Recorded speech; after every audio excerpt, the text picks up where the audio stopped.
Good morning students, आप सभी का जूलॉजी की ऑनलाइन क्लासेस में हार्दिक स्वागत है। तो प्रीवियस क्लास में अपन ने आरएनए की जो जितने भी टाइप्स थे वो सारे के सारे कंप्लीट कर लिए थे। लास्ट टाइम अपन ने आरएनए का थर्ड टाइप यानी कि टीआरएनए का क्लोवर लीफ मॉडल, जो आर होले ने क्लोवर लीफ मॉडल दिया था टीआरएनए का, उसको अपन ने एक डायग्राम बनाकर अच्छे से समझा था। आज का जो अपना टॉपिक रहेगा वो है अनुलेखन, जिसे बोलते हैं ट्रांसक्रिप्शन। आपने नाम सुना होगा इसका पहले भी। तो ये अनुलेखन या ट्रांसक्रिप्शन क्या होता है, इसकी क्रिया को अपन अच्छे से समझने की आज कोशिश करेंगे। ठीक है,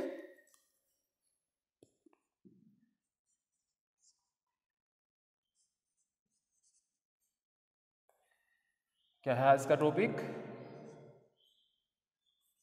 अनुलेखन, जिसे बोलते हैं ट्रांसक्रिप्शन।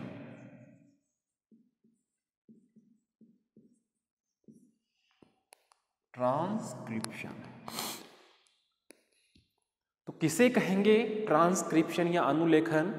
यह अपने जो शॉर्ट क्वेश्चंस आते हैं पेपर में, उनमें पूछा गया है और पूछा जा सकता है, जैसे अनुलेखन या ट्रांसक्रिप्शन किसे कहते हैं। तो अपन को इसकी डेफिनेशन बतानी होती है। तो डेफिनेशन कैसे बताएंगे अपन? आनुवांशिक सूचनाओं का, जिन्हें बोलते हैं जेनेटिक इंफॉर्मेशन। जेनेटिक इंफॉर्मेशन का डीएनए से एमआरएनए में स्थानांतरण ही ट्रांसक्रिप्शन या अनुलेखन कहलाता है।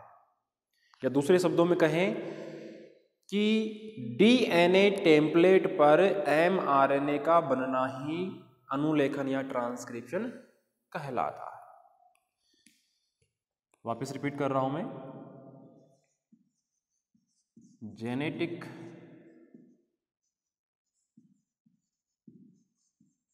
इंफॉर्मेशन का डीएनए से आरएनए, आरएनए कौन सा? एमआरएनए, इसमें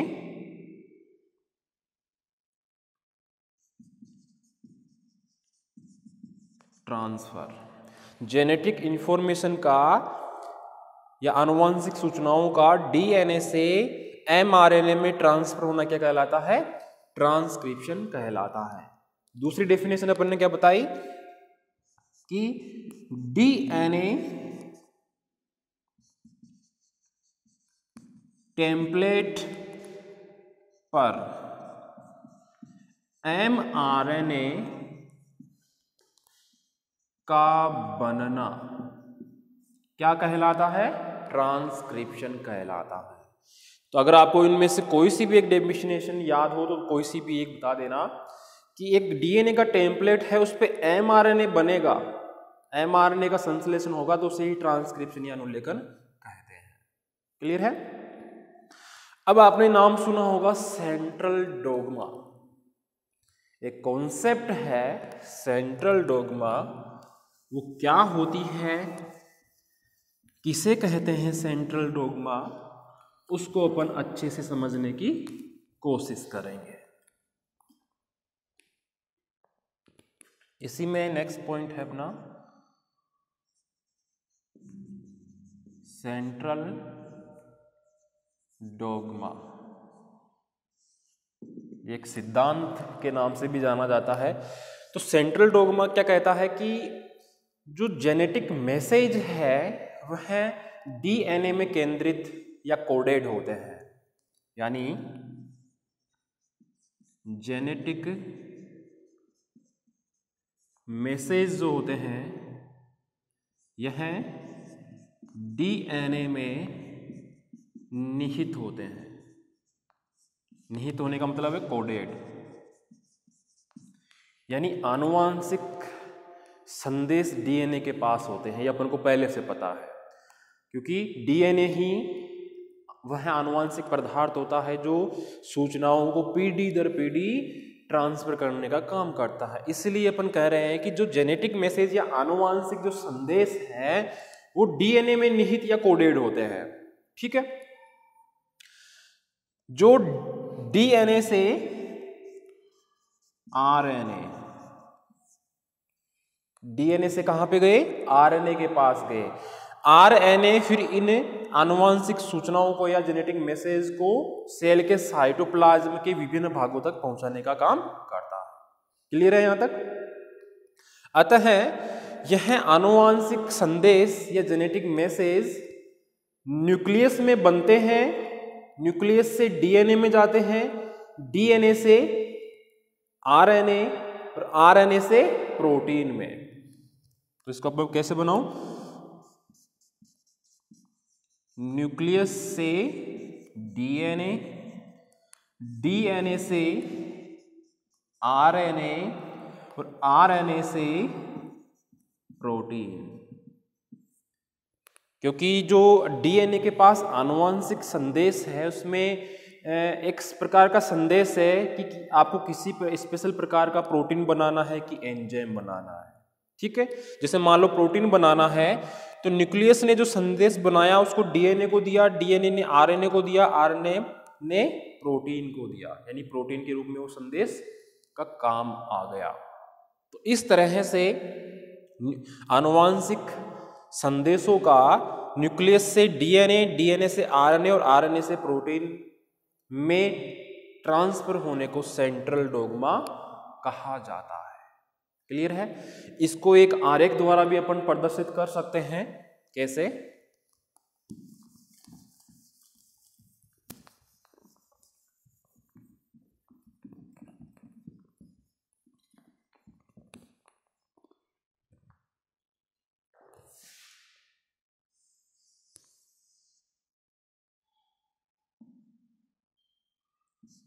यह है डीएनए। क्या है? डीएनए।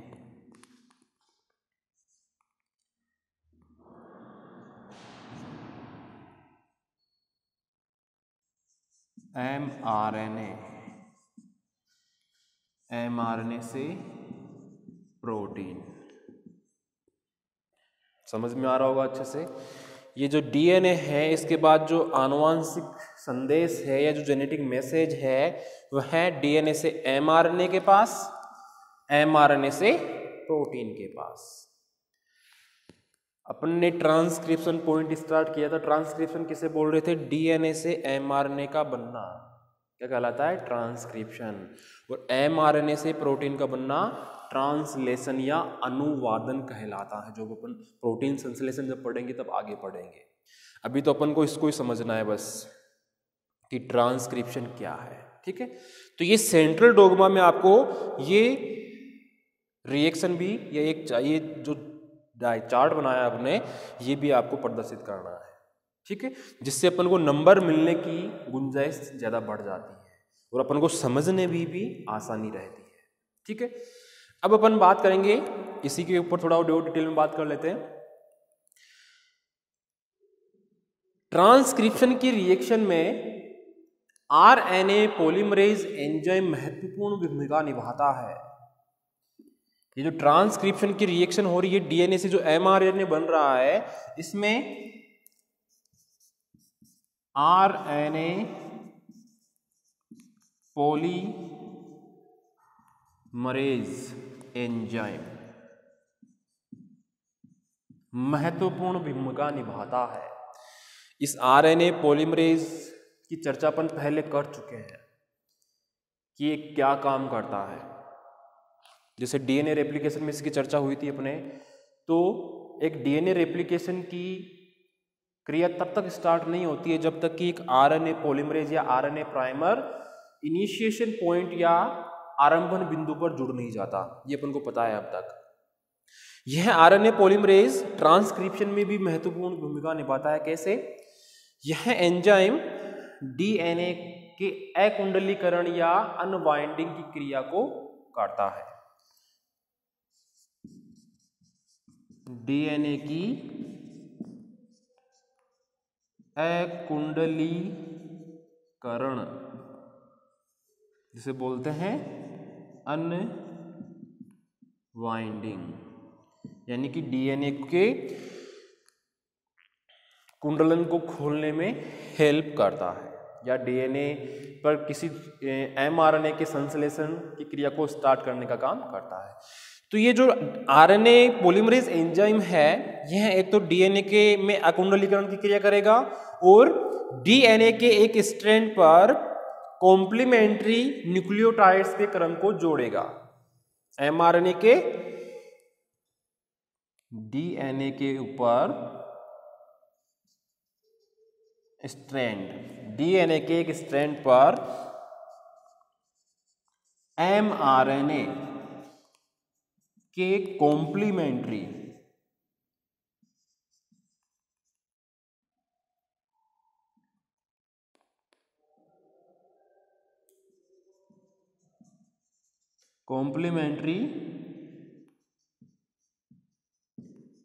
न्यूक्लियोटाइड्स को जोड़कर एक एमआरएनए के स्ट्रैंड का निर्माण करता है। जैसे मान लो ये कोई डीएनए था, आरएनए पॉलीमरेज एंजाइम ने इसके कुंडलन को खोलकर, जैसे इसका ये एक स्ट्रैंड है डीएनए का, इस पर इसके कॉम्प्लीमेंट्री स्ट्रैंड यानी कि एमआरएनए को बना दिया ऐसे। तो ये डीएनए का स्ट्रैंड है, ये एमआरएनए का स्ट्रैंड है। तो यहां पे अपन ने लिखा है कि डीएनए के एक स्ट्रैंड पर एमआरएनए के एमआरएनए डीएनए के कॉम्प्लीमेंट्री किनके होंगे, पूरक किनके होंगे, डीएनए स्ट्रैंड के। तो डीएनए के एक स्ट्रैंड पर यह एंजाइम, डीएनए के एक स्ट्रैंड पर यह आरएनए पॉलीमरेज एंजाइम एमआरएनए के नए न्यूक्लियोटाइड स्ट्रैंड बनाता है जो डीएनए के कॉम्प्लीमेंट्री होते हैं, यानी कि पूरक होते हैं। इतना क्लियर समझ में आया? तो एमआरएनए कैसे बना, डीएनए आरएनए पॉलीमरेज एंजाइम की हेल्प से डीएनए के एक स्ट्रैंड पर एक कॉम्प्लीमेंट्री स्ट्रैंड के रूप में बन गया है। इतना क्लियर है? ठीक है, इसे अपन क्या बोलेंगे, डीएनए से एमआरएनए बनने को ही ट्रांसक्रिप्शन या अनुलेखन कहेंगे। क्लियर है इतना? ठीक, आगे बढ़ते हैं अपन। ई कोलाई बैक्टीरिया का नाम सुना होगा सभी ने।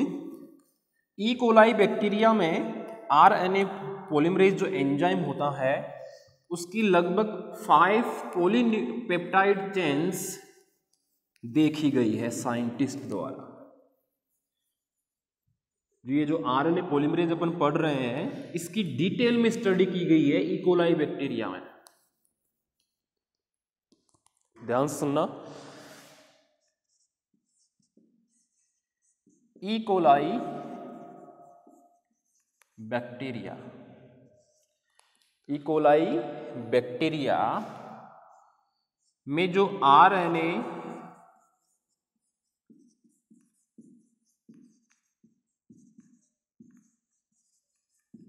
एंजाइम प्रेजेंट होता है यह लगभग 5 पॉलीपेप्टाइड चेन से मिलकर बना होता है। 5 पॉलीपेप्टाइड चेन से मिलकर बना हुआ होता है ये आरएनए पॉलीमरेज एंजाइम, जो किसमें है, ई कोलाई बैक्टीरिया में। तो ये कुछ साइंटिस्ट ने जब अध्ययन किया कि आरएनए पॉलीमरेज एंजाइम को और अधिक गहनता से अपन जानते हैं, तो उन्होंने ई कोलाई बैक्टीरिया पे अध्ययन किया, तो उन्होंने पाया कि यह 5 प्रकार की पॉलीपेप्टाइड चेन से मिलकर बना हुआ है, जो निम्न प्रकार से हैं। First,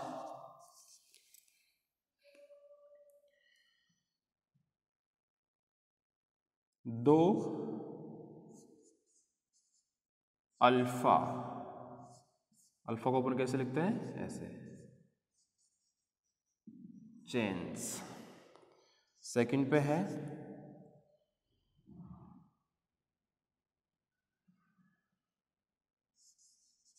beta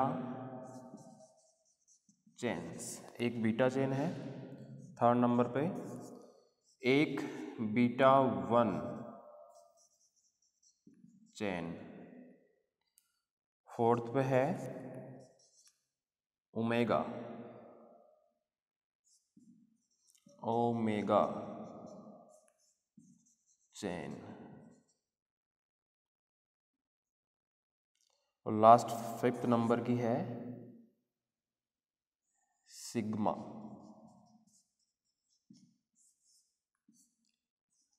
chain.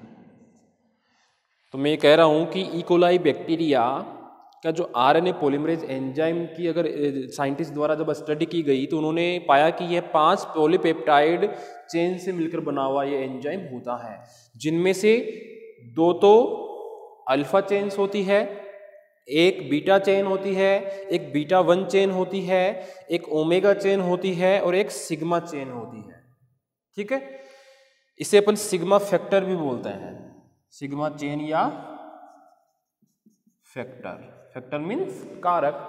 तो ये 5 चेन मिलकर एक संपूर्ण आरएनए पॉलीमरेज एंजाइम का निर्माण करती है।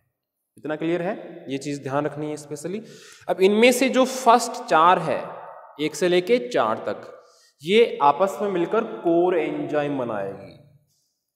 ये 4 मिलकर क्या बनाएगी? Core enzyme.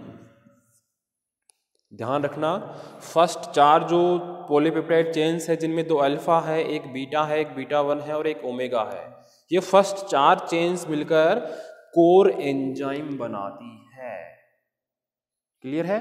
इसी को मैं डायग्राम द्वारा समझाऊं तो आपको और अच्छे से समझ में आ जाएगा।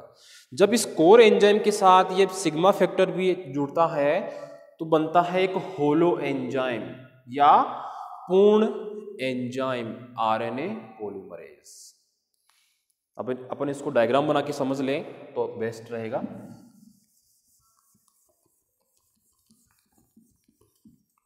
यहां पे थोड़ा कुछ आपको नया लग सकता है क्योंकि अपन आरएनए पॉलीमरेज एंजाइम में बहुत ही डीपली जा चुके हैं।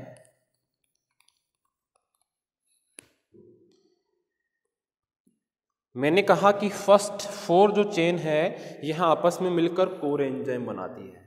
वो कैसे मिली हुई होती है आपस में उसको देखेंगे अपन।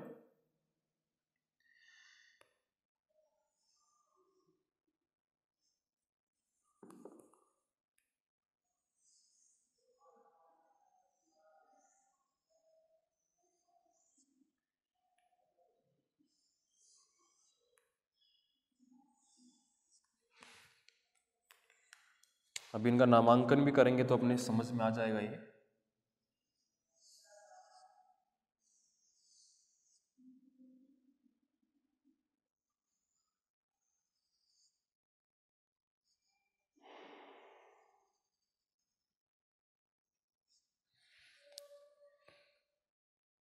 इस प्रकार से ये चारों चेन्स आपस में मिलकर कोर एंजाइम बनाती है।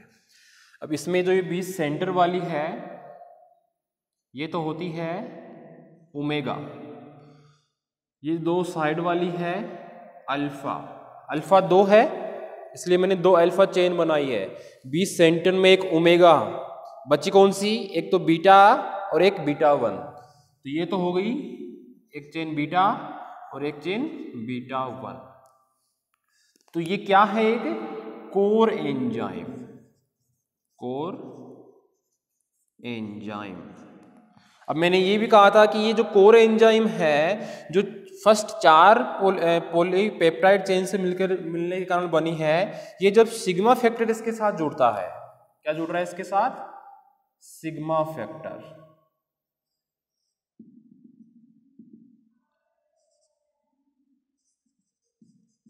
सिग्मा फैक्टर तो क्या बनाएगा?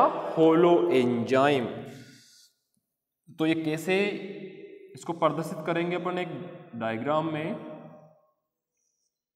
सेम वैसा ही बनाएंगे लेकिन इसमें सिग्मा फैक्टर भी अपन को बनानी है।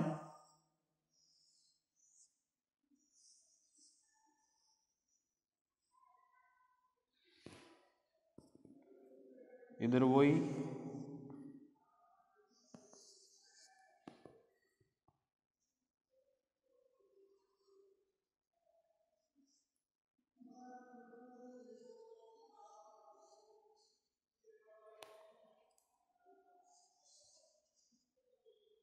ये सिग्मा, ये ओमेगा, ये अल्फा, ये बीटा, ये बीटा 1, ये है होलो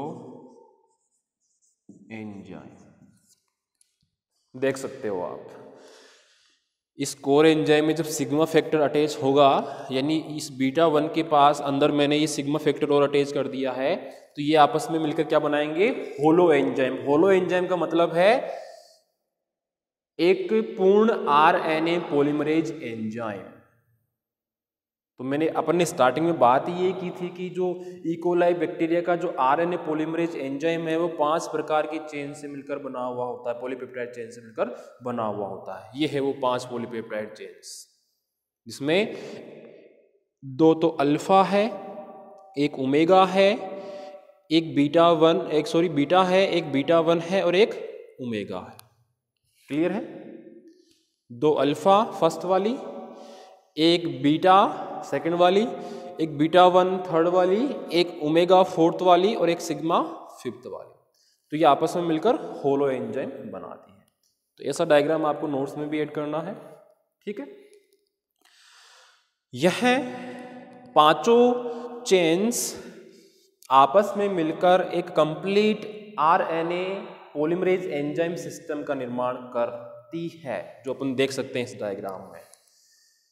सिग्मा फैक्टर कोर एंजाइम के साथ बहुत ही ढीले रूप से, यहाँ पे अपन ये इसके साथ जोड़ा है, तो ये बहुत ही ढीले रूप से या लूजली फॉर्म में कोर एंजाइम के साथ जुड़ा हुआ होता है ये सिग्मा फैक्टर, यानी बहुत अधिक गहरी बॉन्डिंग नहीं होती है, बहुत ही ढीले रूप से ये सिग्मा फैक्टर इस कोर एंजाइम के साथ जुड़ा हुआ रहता है।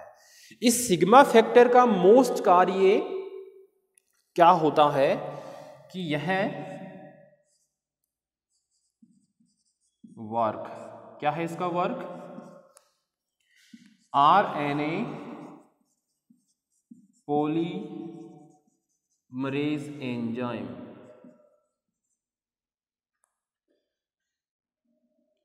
इस एंजाइम को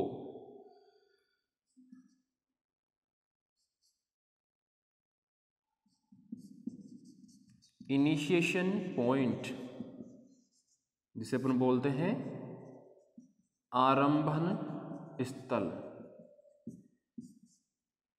की पहचान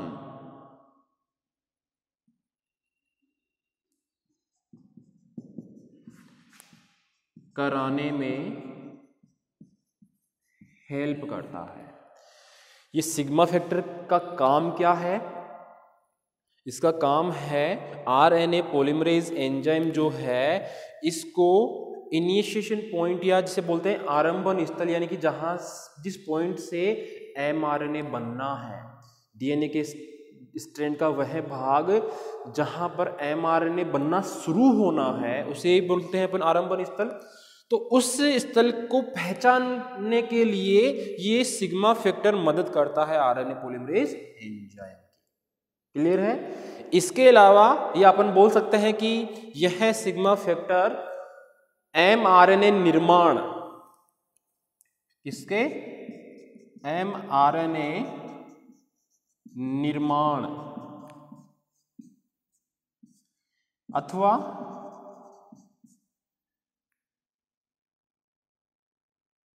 ट्रांसक्रिप्शन की क्रिया को स्टार्ट करने का काम करता है। ये सिग्मा फैक्टर एमआरएनए के निर्माण में या ट्रांसक्रिप्शन या अनुलेखन की क्रिया को स्टार्ट करने का काम करता है। इसके अलावा ये बता ही दिया मैंने कि आरएनए पॉलीमरेज एंजाइम को वह स्थल पहचानने के लिए मदद करता है जहां से एमआरएनए का संश्लेषण स्टार्ट होना है, यानी कि इनिशिएशन पॉइंट को पहचानने में मदद करता है कि डीएनए का ये स्ट्रैंड है, इसके इस भाग से, या कि ये जैसे मान लो डीएनए है, इसके यहाँ से ये आरंभक स्थल है, तो इस स्थल को पहचानने में मदद करता है सिग्मा फैक्टर कि यहाँ से एमआरएनए बनना है। ठीक है, जैसे ही एमआरएनए बनना स्टार्ट हो जाएगा, यानी कि ट्रांसक्रिप्शन की रिएक्शन जैसे ही स्टार्ट हो जाएगी, यह सिग्मा फैक्टर वहां से हट जाएगा। ये कोर एंजाइम होलो एंजाइम है, कोर एंजाइम के साथ मिलकर सिग्मा फैक्टर होलो एंजाइम बनाया, यानी अपन इसको आरएनए पॉलीमरेज एंजाइम बोल सकते हैं। तो जैसे ही एमआरएनए का बनना स्टार्ट हुआ, यानी ट्रांसक्रिप्शन की रिएक्शन स्टार्ट हुई, तो ये सिग्मा फैक्टर यहां से अलग हो जाएगा। बचा क्या यहाँ पे? कोर एंजाइम बच गया। ठीक है, तो कोर एंजाइम फिर एमआरएनए की लंबाई को बढ़ाने का काम करता है, एमआरएनए की लंबाई को बढ़ाने का काम करता है, जिसमें कुछ को एंजाइम्स भी भाग लेते हैं। अब इसी को अपन एक डायग्राम में समझें, जितनी मैंने आपको अभी थ्योरी बताई है तो अपने और क्लियरली समझ में आ जाएगा कि कैसे एक डीएनए के स्ट्रैंड पर एमआरएनए बनने में हेल्प कर रहे हैं ये कोर एंजाइम और सिग्मा फैक्टर। ठीक है, तो अपन बनाते हैं इसका एक अच्छा सा डायग्राम।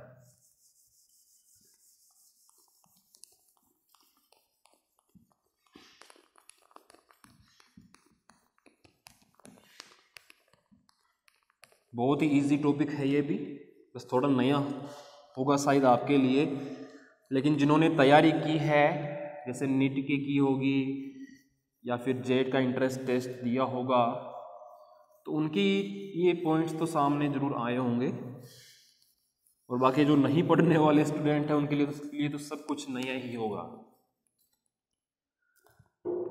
तो जैसे अपन एग्जाम्पल लें, ये कोई डीएनए का स्ट्रैंड है,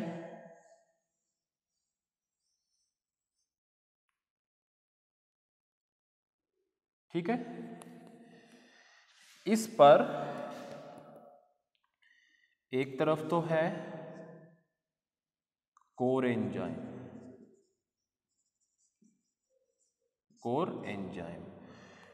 और एक तरफ है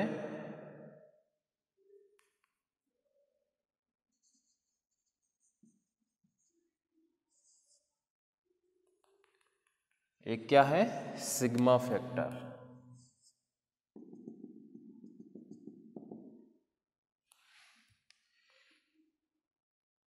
यह है सिग्मा फैक्टर। ठीक है, यह दोनों आपस में मिलकर क्या बना रहे हैं,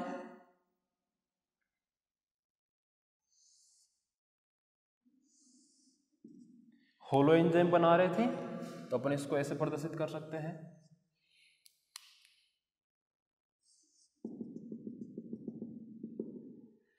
तो ये क्या है, होलो एंजाइम, या अपन इसे क्या बोल सकते हैं, RNA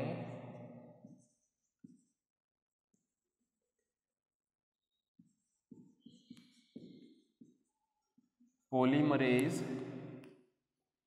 RNA polymerase enzyme complex, या तो अपन इसे होलो एंजाइम बोले या आरएनए पॉलीमरेज एंजाइम कॉम्प्लेक्स बोल सकते हैं, क्योंकि कोर एंजाइम के साथ सिग्मा फैक्टर जब मिलता है तो होलो एंजाइम या एक आरएनए पॉलीमरेज एंजाइम ही बनता है। अपने थोड़ी देर पहले ही पढ़ा है। जब यह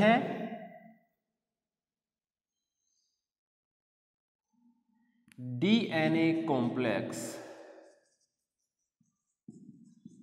के आरंभन स्थल, ये कौन सा स्थल है, आरंभन स्थल, जिसे अपन कौन सा स्थल बोल रहे थे,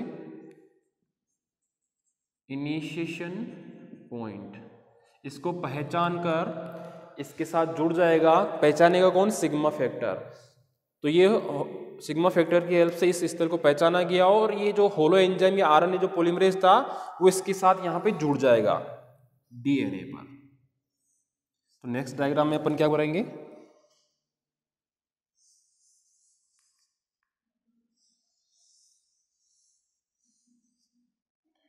यहां पे अपन ने